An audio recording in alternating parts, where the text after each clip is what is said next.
जो लोग भक्ति करते हैं उन्हें सभी बुराइयों का त्याग कर देना चाहिए। सच्चा भक्त कभी भी किसी लोभ में नहीं फंसता।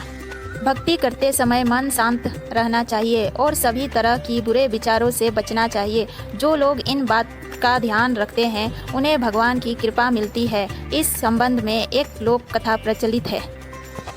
कथा के अनुसार पुराने समय में दो संत एक साथ रहते थे। दोनों की भक्ति का तरीका अलग अलग था। एक संत दिन भर तपस्या और मंत्र का जाप करता था, जबकि दूसरा संत रोज सुबह शाम पहले भगवान को भोग लगाता और फिर खुद भोजन करता था। एक दिन दोनों के बीच झगड़ा होने लगा कि बड़ा संत कौन है। इस दौरान वहां नारद मुनि पहुंच गए। नारद ने दोनों संतों से पूछा कि किस बात के लिए लड़ाई कर रहे हैं। संतों ने बताया कि हम ये तय नहीं कर पा रहे हैं कि दोनों में बड़ा संत कौन है। नारद ने कहा कि ये तो छोटी सी बात है, इसका फैसला मैं कल कर दूंगा।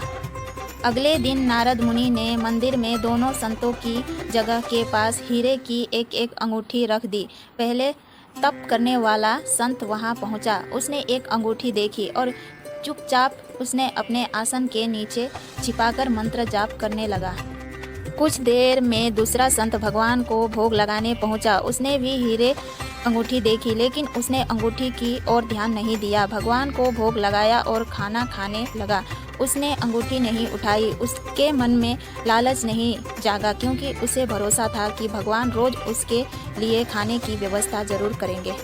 कुछ देर बाद वहां नारद जी आ गए। दोनों संतों ने पूछा कि अब आप बताइए कि हम दोनों में बड़ा संत कौन है। नारद ने तपस्या करने वाले संत को खड़े होने के लिए कहा। जैसे ही वो संत खड़ा हुआ तो उसके आसन के नीचे छिपाई हुई अंगूठी दिख गई। नारद मुनि ने उससे कहा कि तुम दोनों में भोग लगाकर खाना खाने वाला संत बड़ा है। तपस्या करने वाले संत में चोरी करने की बुरी आदत है। उसके भक्ति के समय में भी चोरी करने से संकोच नहीं किया, जबकि भोग लगाने वाला संत ने अंगूठी की ओर ध्यान तक नहीं दिया। इस कारण वही संत बड़ा है। प्रसंग की सीख। इस प्रसंग की सीख यह है कि भक्ति तभी सफल होती है जब भक्त के मन में बुरे विचार ना हो, भक्त बुरे काम ना करता हो।